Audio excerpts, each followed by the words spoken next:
This is the Detroit Sports Podcast Network.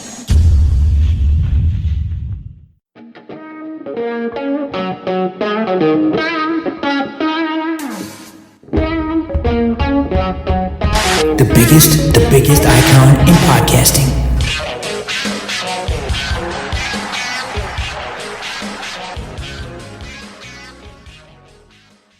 Welcome in, everyone, to this week's edition of the DocNJock Wrestling Podcast. I'm your host, Adam the Jock Strozinski. On today's show, last Friday's WWE news dump of talent. Is Alberto Del Rio back in WWE? An AEW star granted their release, and a new WWE signing that could be at this weekend's PLE.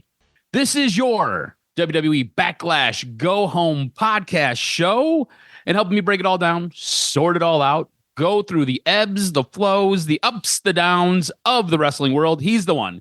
He's the only. He is the Doc, John Macaroon. What's up, cuz? Lots to get into. Oh, my goodness. WWE having their annual purge made a lot of noise. You have a feud now going on between a member of AEW and WWE. It's crazy. Backlash is going on in St. Louis. What's the reception going to be for Randy Orton? So much to get into with Raw, SmackDown. AEW was in Detroit for a couple days. I thought they put on some good shows. So lots to get into, man. I'm looking forward to it. And especially with Backlash this weekend, it's going to be an exciting time.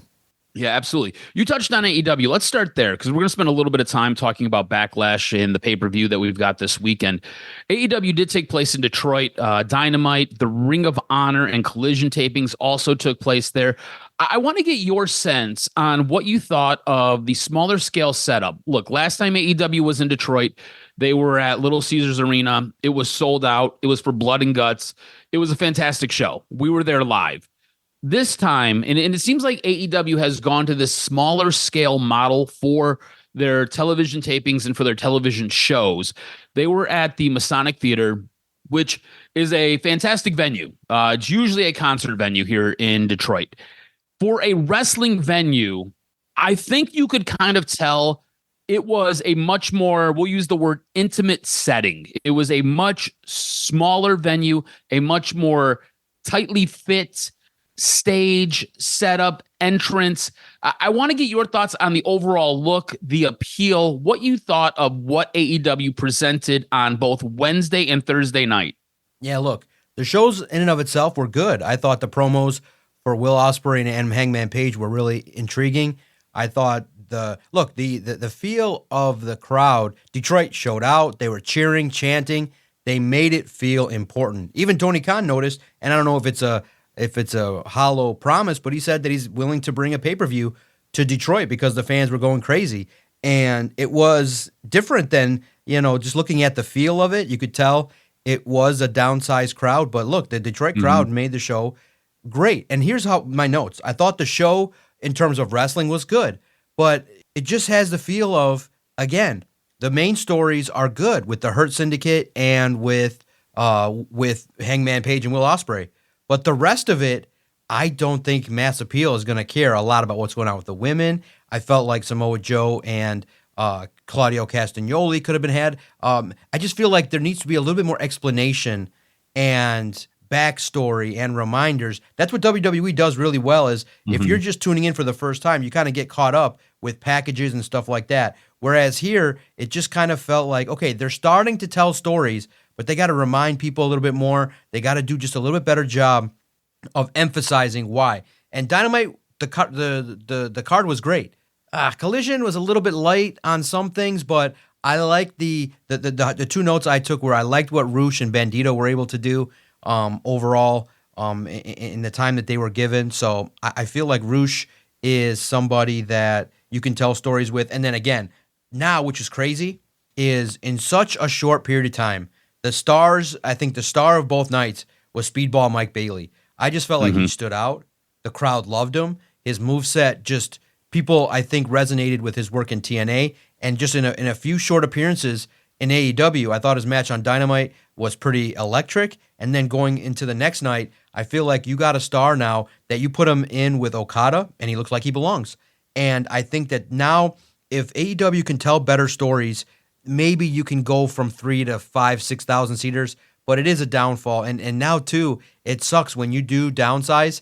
The talent at WWE are picking it apart online, and Will Ospreay, in my humble opinion, should not have gone and been like, I don't like WWE's in-ring presence, and yeah, they have bigger, like, just focus on AEW. Stop talking about I know you're asked about Triple H, and you're always asked about it in these interviews, but just hype up AEW. It's all you need to do, because it just sounds wrong when you're in a 2,000, 3,000 seat, Masonic Temple, and WWE is stadium 10,000 minimum across the world. So just focus on AEW. The shows are good. The wrestling is amazing. I thought the wrestling that took place, for the most part, was pretty good.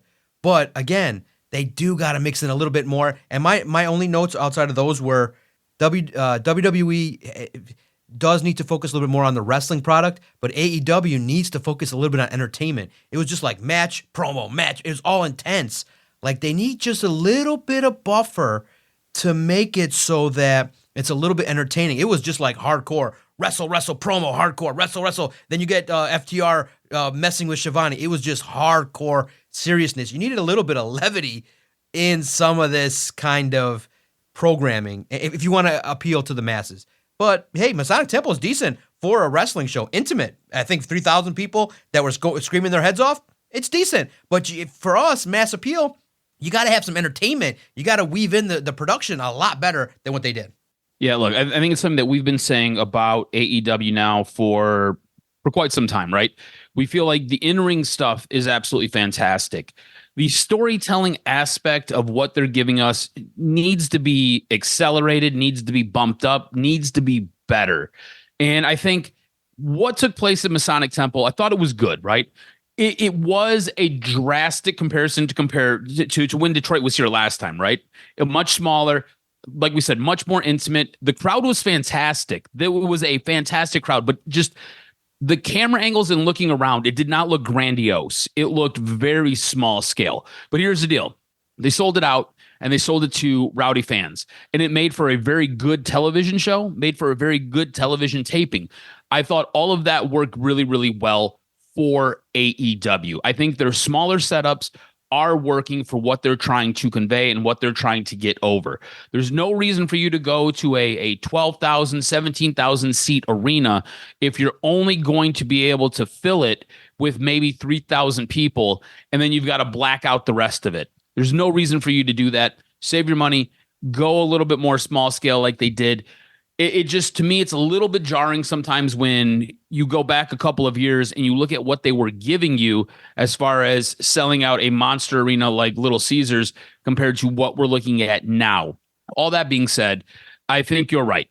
A lot of good, but still, we're looking for AEW to amp it up. And I don't know if it is all that good if you've got a guy like Ricochet getting into a bit of a Twitter war with a guy like Javon Evans, who calls out Ricochet and calls out AEW for wrestling in front of a 2,000 seat arena. There's not a whole lot that you can say to really discredit that, because it's the truth. I mean, we're talking about it right now, and I wasn't even trying to get this conversation to go in that direction. I was just talking about what we've seen on television, but here we are. AEW is selling their programming and selling their seats to much smaller arenas, and you're getting much less fans in front. You getting your talent in front of much less fans. So it is a little bit jarring to sometimes see it, especially when you compare and contrast it to what WWE gives you when they're selling out bigger stadiums, bigger arenas, bigger facilities. AEW does look like sometimes a bit of an upscale bingo hall, which is unfortunate, because I thought what we got on Dynamite and what we got on Collision was all very good.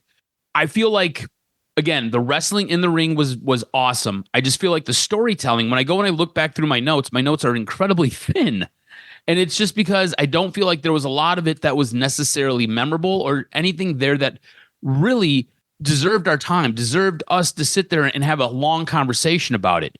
The one thing I do want to highlight from both programs was I thought Hangman Page's promo was absolutely fantastic.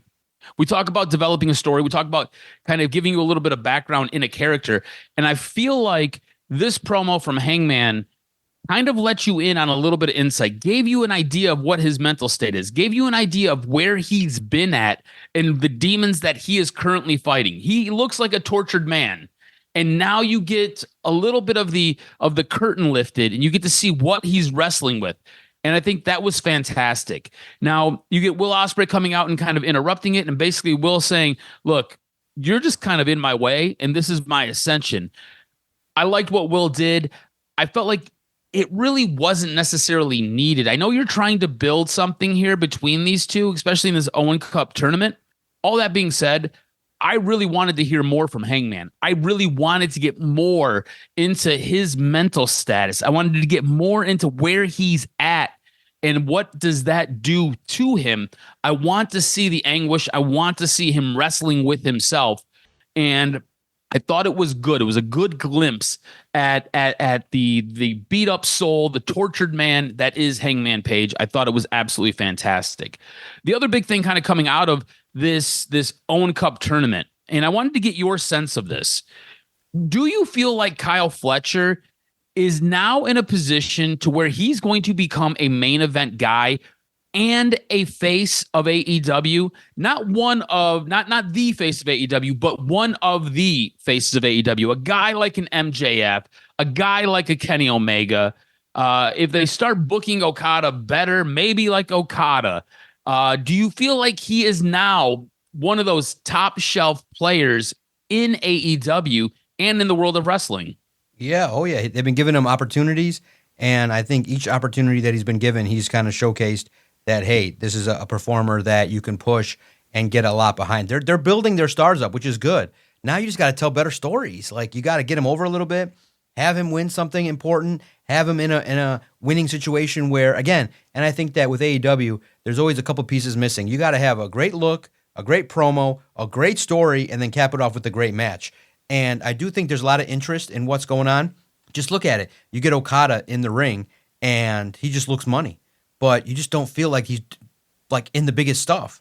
Like, I thought it was great. Like, I really felt like the match that he had with Knight was really special, highlighting, setting up a young performer with another feud too. So I thought that was great. And similarly with Kyle Fletcher, I just think that you got to continue to put him against the right opponents, and hopefully they will. And I do see potential with a lot of the AEW stars. The women are picking up. I think Anna Jay and Megan Bayne are really standout performers. I really do feel like Timeless Toni Storm should be even more highlighted. She's over. Mm-hmm. She gets good crowd reaction. Mercedes Moné. I do think the foundational pieces are there. It's just lacking story. It's lacking from a wide perspective, from a mass appeal perspective.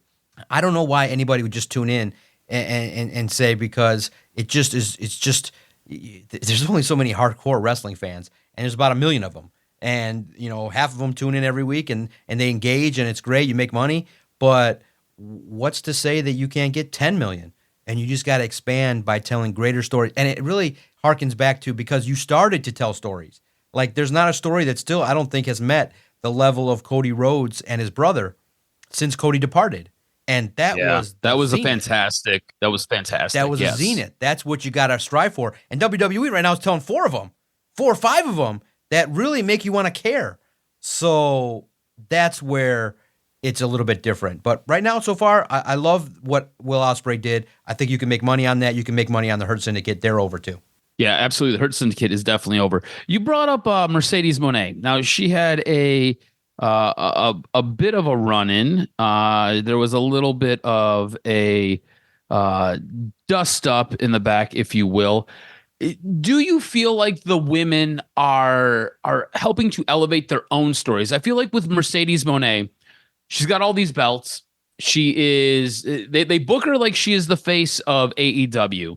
But I don't know if when I watch her on screen, and I don't know with the build to her matches, if I'm anywhere close to being invested like I should. I feel like, specifically with her, because I feel like since Britt Baker has gone away, I feel like Toni Storm has filled a very nice void, and she is doing a fantastic job with everything that she's been given and everything that they allow her to do.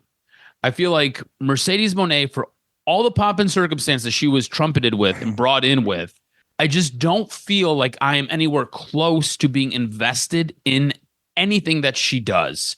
And I feel like her winning this Owen Cup tournament or being in position to win this Owen Cup tournament against Jamie Hayter, I just don't know where I feel as far as this match goes. Like, I just don't, my interest level is like on a scale of 1 to 10, my interest level is like a 2.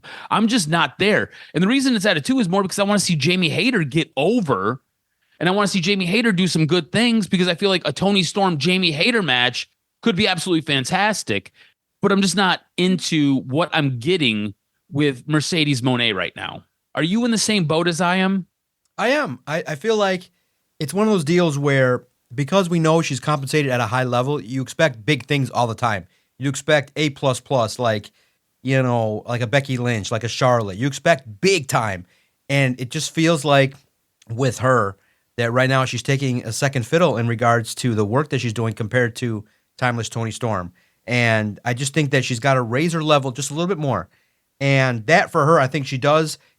I think she's good away from the ring in terms of her performance. I think the next step for her is to tell kind of a story in the ring and have a classic. She's getting there with a little bit more consistency, and I think she's getting there to the point. I think it's trending upward, but it's not there yet. And I just think that my opinion of her is I kind of feel like she should be further along with her experience level, with where she's at. It kind of still feels like she's feeling her way through in terms of how to get stuff done. And I'm of the opinion that when you're paying someone at that level, it should be already an automatic package. Like, it should just be your performance every week is A+. It's just basically you got to tie it all together on a consistent basis. And I think the one area that is that if you look at Mercedes Moné, she's had a couple memorable matches in AEW, but it should be more consistent. I do think the feud she's got going on now has the potential. This pay-per-view upcoming and this summer, I think, is going to be big for her. So while you were talking, just kind of perusing Twitter here, and Fightful Select reports that Willow Nightingale's contract with AEW will be expiring in a few months. That might have explained why Chris Statlander beat her on Collision. I myself was trying to figure out why that match kind of played out the way it did. I kind of felt like Willow Nightingale possibly should have got that win. But if her contract is coming due and she doesn't resign, do you think she has a chance of going to WWE? And do you think WWE has a chance of making her a monster star? Because I feel like at one point in AEW, and I think maybe this might have been one of their bigger misses, Willow Nightingale was white hot. And we talked about it for multiple weeks. I think we talked about it for a few months, actually. They just missed the boat. They did not strap a rocket to her back. They did not do enough with her. And I feel like at this point, she's still a fan favorite, but I feel like she has cooled substantially. If she does leave AEW, if AEW doesn't bring her back or she doesn't re-sign with them, and she is able to get signed by WWE, does she become that monster star in WWE? Could be, but I feel like they're kind of going more toward the Mariah May kind of style. Unique. Yes, the bigger gals, I don't know if they can get over. That's where I don't know if she's ready. Yeah. So I think for Willow, I think Mariah May, you can understand why she'd want to get the spotlight on her. There's some big money feuds. The issue is that it's starting to feel like AEW is becoming the breeding ground for WWE. And you don't want that. Same thing with TNA. Yeah. Same thing with TNA. Exactly. So that's where it's becoming a problem, is that people are like, all right, you know, a lot of the migration's gone the other way.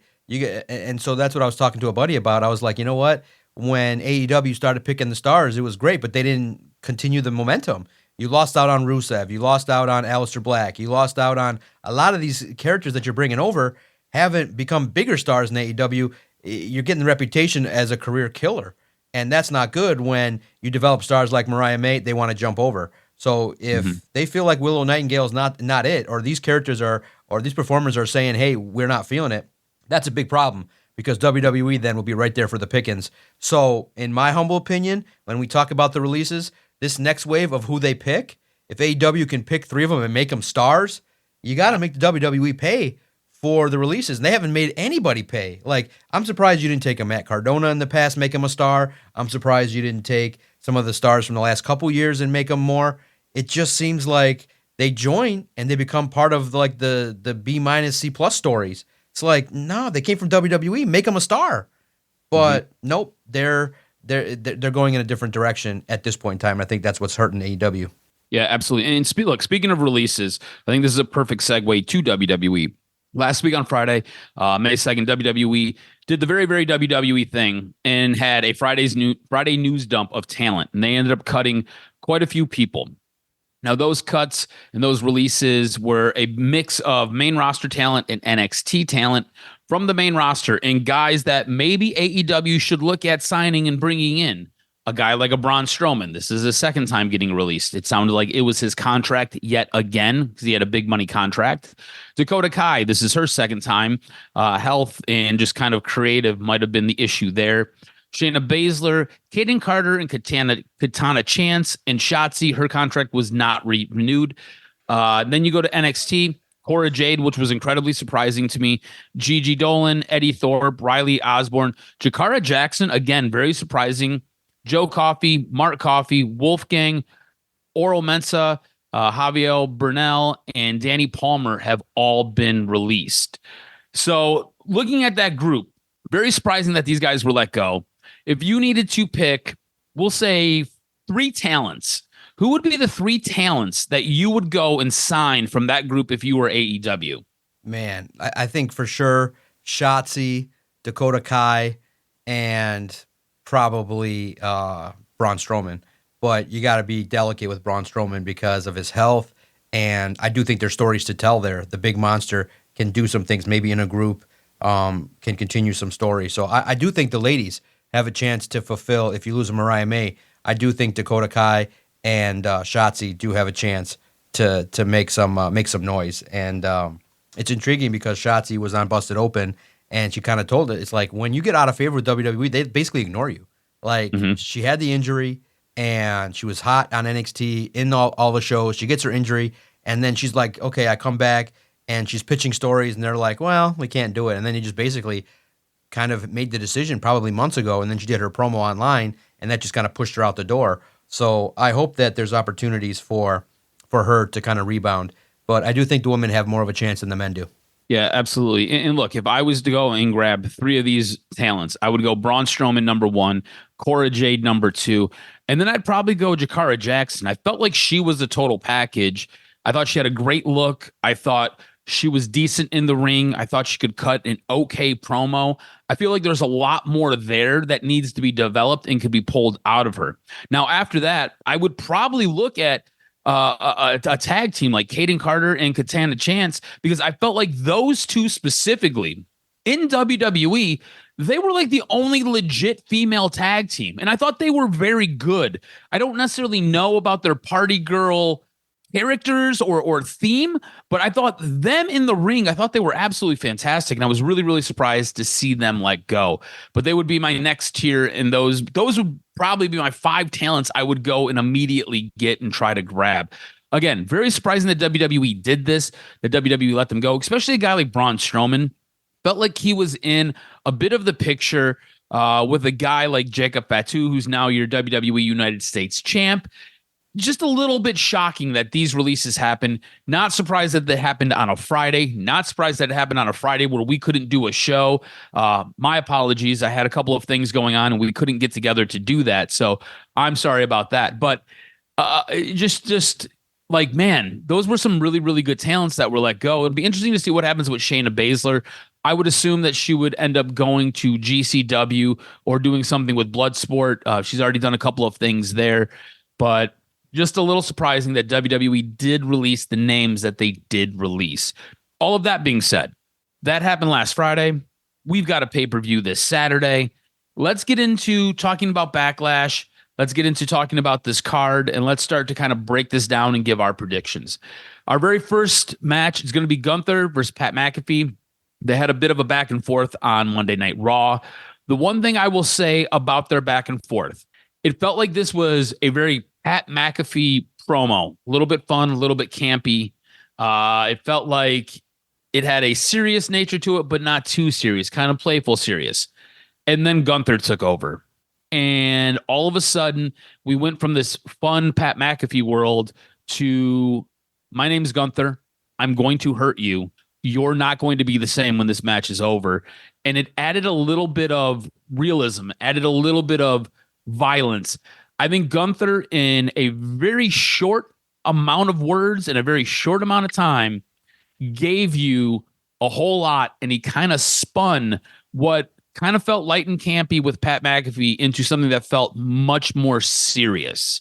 What do you think about this match, and how do you think it plays out? Does Gunther win, or does Pat McAfee win? I think it's going to be a great match. Promos have been great. I don't think you go with the slump with Gunther. You got to bring him right back up, and you got to have some good spots, but Gunther has to win.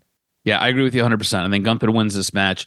I think it's going to be a good match. I think what you try to see is you maybe see Pat McAfee try to choke out Gunther and kind of lean into that card. And maybe Michael Cole sells that a little bit on commentary. But I think Gunther ends up winning this match, which will then move us to our next match. We've got Dominic Mysterio taking on Penta for the Intercontinental Championship. Look, Dominic just got the belt. That belt's not coming off of him. He's going to retain. I think there'll be some outside play by Judgment Day. The sad thing is Penta has come in, and they gave Penta a nice little run, and now it feels like the losses are starting to stack up on Penta, and feels like for a talent that was thought so highly, at least initially, it feels like Penta might be slipping down the card as things like this tend to happen in WWE. How do you think this one plays out? Does Dominic retain, or does Penta become your new Intercontinental Champion? No, look, your mission now is to continue the feud. It's got to be Dominic Mysterio. I do think that Penta is probably going to be on the verge of a beatdown, and you got to start to weave into, well, how does Rey Fénix get into the mix here? So eventually speaking, you got to tie into some different storylines. It's unfortunate, but look, Penta's over, and his shit is awesome. So I'm excited to see how the match plays out. I think these two can have a great match, so I'm excited to see how it plays out, but I got Mysterio winning too. All right, next match. Jacob Fatu defending his United States Championship against Drew McIntyre, LA Knight, and Damian Priest. To me, this seems like a weird fatal four-way. Getting Drew McIntyre and Damian Priest lumped in here, where it really felt like this was Jacob Fatu and LA Knight going at it. Here we are. I think all these names in this match could be and should be fantastic. It really does feel like Drew McIntyre, LA Knight, and Damian Priest. It feels like this is some Royal Rumble carryover. And somehow Jacob Fatu just kind of walked into the middle of a fight. But like I said, here we are. I think Fatu retains this belt. I don't see him losing it. Again, there's money to be made and checks to be cashed with this guy. He's absolutely fantastic. I think you're going to see Drew McIntyre put on a fantastic show, and he's going to make a star out of Jacob Fatu if he already isn't one, which I believe he is. But I've got Fatu retaining his belt. Yeah, it's gonna be wild. It's gonna be crazy, but Fatu is going to leave the champ, and he's got to have a nice run. But yeah, it's gonna be very wild to see how it plays out. But I think the good thing is some feuds can extend off of this in a great way. Absolutely. Our next match is Lyra Valkyria defending her Women's Intercontinental Championship against Becky Lynch.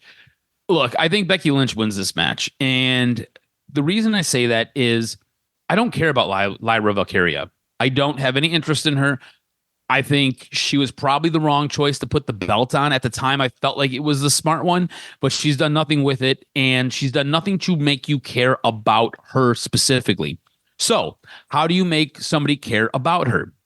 Well, you have a heel beat the living shit out of her and then take her belt. And then you give her the chase, and you have her go back after Becky Lynch to chase for her belt. I think Becky beats her down, takes the belt, is your new Intercontinental champ. I think there'll be some nastiness there. I think at some point Bayley comes back and challenges for that belt. But while all of that's going on, Lyra Valkyria is in the hunt, trying to get her belt back and trying to take out Becky Lynch. And I think that could help you care about her and could help make a new star instead of whatever it is that we have. I think Becky Lynch wins this match, and I think it is a nasty, nasty fight. Oh, it's been interesting to see this feud as it projected, you know. This one, I think, yeah, I get it, the long-standing feud, what's going to happen. You know, everyone thinks that the title change is in the realm of possibility. I think that it's very intriguing to look at it and say, well, is it worthwhile to do it right now to make this push worth it? Does Becky cheat to win? So much could be thought of, and you know, everyone's intrigued by what's going to happen with Bayley, how that plays out. I do think that this one might have a chance to have a non-finish. I don't think you pull the trigger on a title change yet. That's a little bit wonky.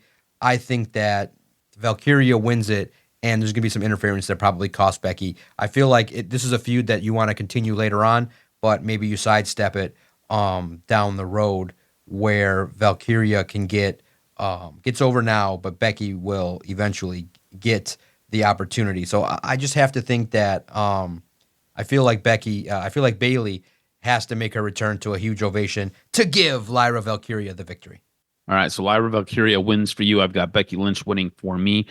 Again, I think if Becky Lynch wins too, I think it plays in really, really well to the whole Becky Hogan thing that's online right now. Hogan. So just kind of something that you could play off of there. Our next match, John Cena defending against Randy Orton, undisputed WWE Championship. Look, John Cena's winning this belt. I would love for Randy to win it, especially in St. Louis. Ain't happening. John Cena just got this belt. He's not putting it down. He's not putting it down for a little bit. So I've got John Cena winning. I'm assuming you do as well. Yeah, no doubt. It's just going to be wild to see how the crowd sings along, the passion of the crowd, how this match goes. I mean, it's going to be a slow match, but I think John Cena's got to continue to do heelish type shit. And I can't wait to see how it plays out. He's going to cheat to win, and it's unfortunate, but it harkens back to when Drew was in overseas in Scotland, and he gets close. The crowd maybe will start. The goal is too simple. The goal of this match, however slow they get there, they're probably given 20, 25 minutes, and a lot of headlocks, side locks, hip tosses, all that shit, with two big guys that are older. The goal has to be in some way to make it believable that Randy could win the match. Extended 5 minutes of offense, whatever. It's a couple false finishes. You probably got to get an RKO out of nowhere. 1, 2, ref gets pulled out of the ring by whoever. But I'll ask you, cuz, do you do it again at the highest level because people were pissed? I think you do. I think you got to bring Travis Scott out one more time and just play the fucking song. The song is triggering. It's annoying. People hate it. I think you pull the scab one more time. And maybe you don't have the grand the 25-minute walk down to the ring. I think you do the hooded character. 1, 2, boom. Who is that? That's Travis Scott. Ah! And John smiling again. And another pay-per-view ends with Scott and John Cena in the ring and just laughing, because what ruins wrestling is doing the same shit that pisses people off. I feel like I would do it. I'd pull the scab and just be like, fuck it. And I think this time you have Travis end the show and being like, St. Louis what? And just walk off. And just a couple words, short but sweet, nothing elaborate, nothing where he's got to remember a big script. Short but sweet. So that's how I look at it. You got to make it so that the goal is people get pissed that Randy didn't win it at home. Yeah, I could see them bringing in Travis Scott for this, and that would make sense. It's a way to lean into this character of John Cena where he is telling the fans, I'm not giving you what you want. I'm doing the opposite. And that would be it. So I could totally see that playing out. Calling the card, we're each locked up at 1 apiece. This is our third pay-per-view, second pay-per-view. I mean, it depends on what you want to count WrestleMania as. WrestleMania weekend counted as the first. This is the second. I think this is the problem with having a card like this so close to a massive pay-per-view. Like, we're just a few weeks out. You really haven't had a chance to let a lot of things build and simmer. And we're already here at Backlash, which when we look at what we've made our predictions for, we're very much in lockstep. And we've got a lot of favorites winning a lot of matches. We've got Gunther defeating Pat McAfee. We both have Dominic Mysterio beating Penta. We both have Jacob Fatu winning the Fatal 4-Way to retain his WWE United States Championship. And we both have John Cena retaining his undisputed WWE Championship over Randy Orton. Where we differ is I think Becky Lynch leaves your new Intercontinental Championship, your new Intercontinental Champion, and you've got Lyra Valkyria retaining her belt. It should be a good card, should be interesting. We tend to like these smaller cards. They usually give us a lot of time to watch these matches and watch these guys go. So it should be absolutely fantastic. Takes place Saturday night on Peacock. Check it out. Are you ready for some news and notes before we get out of here? Hit me with this week's professional wrestling news and notes. What made your list? So is Alberto Del Rio back in WWE? Well, kind kinda. Rather than WWE just acquiring his existing AAA contract, he has actually been given a new one and is considered to be signed with WWE. The news was first reported by Ernesto Ocampo of Super Luchas, who pointed out that WWE replaced the existing AAA contracts because WWE's contracts are legally distinct and contain various clauses that AAA contracts don't have, and they want the talent to be on those distinct ones with those clauses in place instead of the AAA ones. Dave Meltzer also tweeted, yes, new contracts. Alberto has signed with WWE. Also following up with, want to make it clear, I don't expect Alberto on WWE regular television. They're signing talent from AAA and for AAA.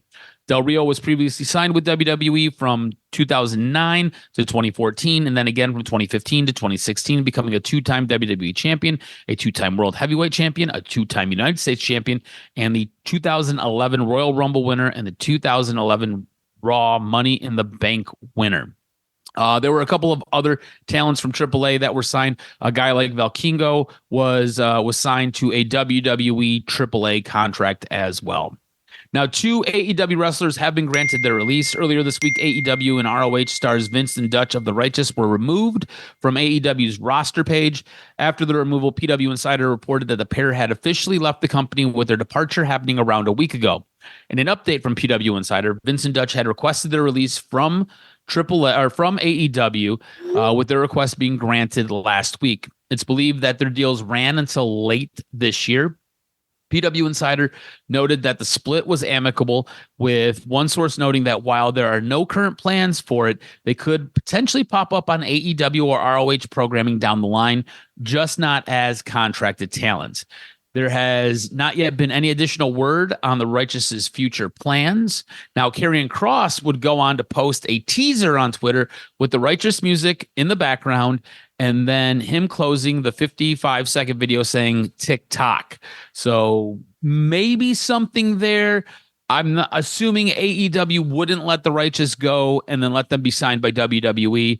This could be something else with Karrion Kross working with a different promotion and maybe wrestling or working with the Righteous. So we'll have to wait and see.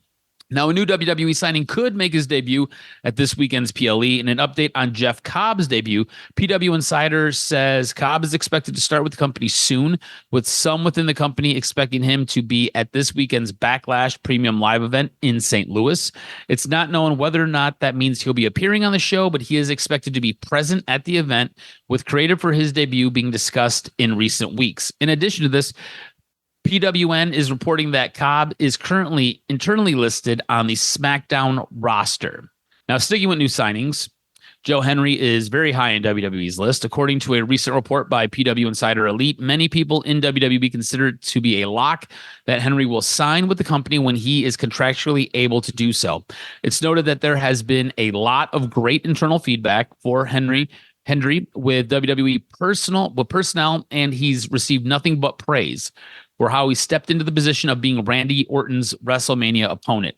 He is held absolutely in high regard at the moment and has been the recipient of a lot of praise for how he's taken feedback and advice, as well as his own creativity. His next WWE appearance will be on next week's NXT for the contract signing for the Battleground match against Trick Williams. And that's going to do it for this week's Wrestling News and Notes, my brother. Make sure you follow Adam on Twitter at AdamRSJRLZ. Follow the network at Detroit Podcast. Always enjoy talking wrestling with my guy. Good times, good stuff happening. It's an interesting time in the world of wrestling. There's a transition. People are talking about the releases. People are talking about Paul Heyman's promo. That was really passionate. I thought it was really well done on Raw. I really did feel like Raw, we're recording this before SmackDown, Raw was probably the show of the week. But TNA also had a great show as they're kind of working through a lot of different things and characters. So a lot of good times in wrestling. Good stuff going on with everybody that is out there in the world of professional wrestling. And I do think that the stop in Detroit for AEW was solid. And lots of good things should come out from Backlash. I do think that WWE is taking a little bit of hit for some of the way that their performers get treated. And I do hope that it gets a little bit better. But in the end, Matt Cardona said it in all his talks. He said, listen, if you get released, take it as an opportunity to go on the indie scene, make a name for yourself. And WWE has shown they will they will be able to bring you back if you get over. And look, WWE is a business. They're going to make 10 to 15 cuts every year, and that's just the way it is. It sucks, but it's a new season. They look to invest, and I hope that WWE is able to go out there and be able to handle business. So let's find out, and let's see how Backlash shakes out. It should be a good pay-per-view. Everybody, thank you for your support. Keep hitting like and subscribe. Tell people that you know, hey, there's a couple guys that love professional sports, love Detroit sports, love professional wrestling, and break it down every single week. I look forward to breaking down Backlash next week on the next episode of the Doc and Jock Wrestling Podcast.